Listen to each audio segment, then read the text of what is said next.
In this chapter, we will cover the basics of plotting with Plot2, including the principles of layering and aesthetics, and some of the most common plot types. We will also introduce some related libraries. The first step in using GGplot2 is to load the library and the data you want to use. In this case, you are loading the Tidyverse library, which includes GGplot2, as well as other helpful packages for data manipulation and visualization. You are also loading the iris dataset, which is a widely used dataset for demonstrating basic data visualization techniques. A two-dimensional plot requires three components of data: x-axis, y-axis, and layer. First, we draw the x-axis and y-axis, then add information using the layer component. The code then adds several modifications to the plot to make it more informative and presentable. The zlab function is used to add a label to the x-axis, and the ilab function is used to add a label to the y-axis. The title function is used to add a title to the plot. The final plot will show the relationship between sepal length and width of the iris flowers, with labeled axes and a title that provides context. In GGplot2, layers are the components that you add to the plot to represent your data. The geometrical underscore functions are used to specify the type of layer to add to the plot. For example, geometry underscore point adds points to the plot, geometry underscore line adds lines, geometry underscore smooth adds a smoothing line, geometry underscore histogram adds a histogram, geometry underscore density adds a density plot, geometry underscore boxplot adds a boxplot, and geometry underscore bar adds bars.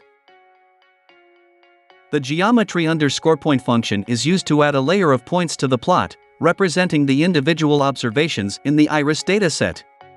The geometry underscore point function takes the aesthetics specified in the AES function and maps them to the x and y variables to create the layer of points.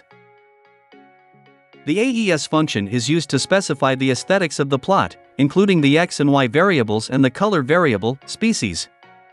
This allows the plot to distinguish between the three different species of iris flowers in the dataset and display each species with a different color.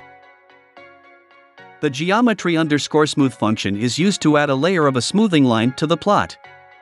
This line provides a general representation of the relationship between the sepal length and width of the iris flowers, and helps to see any trends or patterns in the data. The geometry underscore point function is used to add a layer of points to the plot, representing the individual observations in the iris dataset. The geometry underscore point function takes the aesthetics specified in the AES function and maps them to the x and y variables to create the layer of points.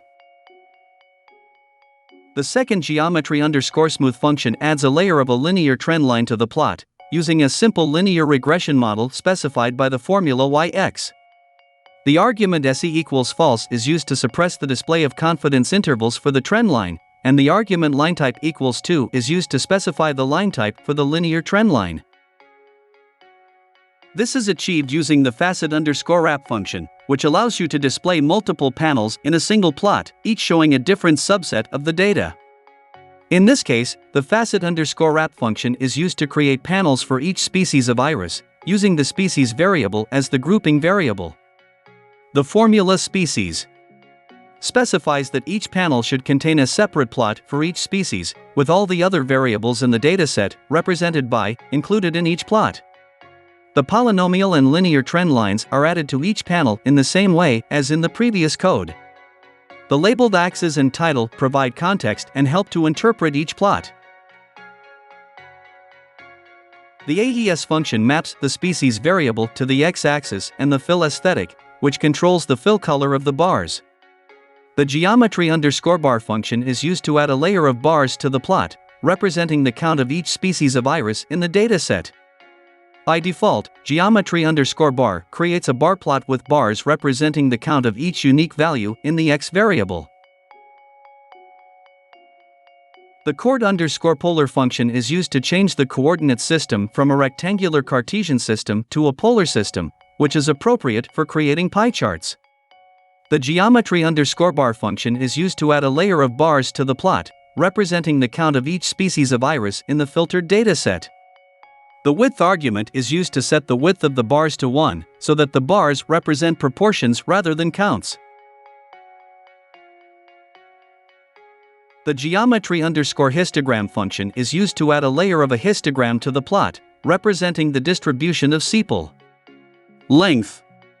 The AES function inside the geometry_histogram maps the y-axis to the density, which is calculated using the density expression.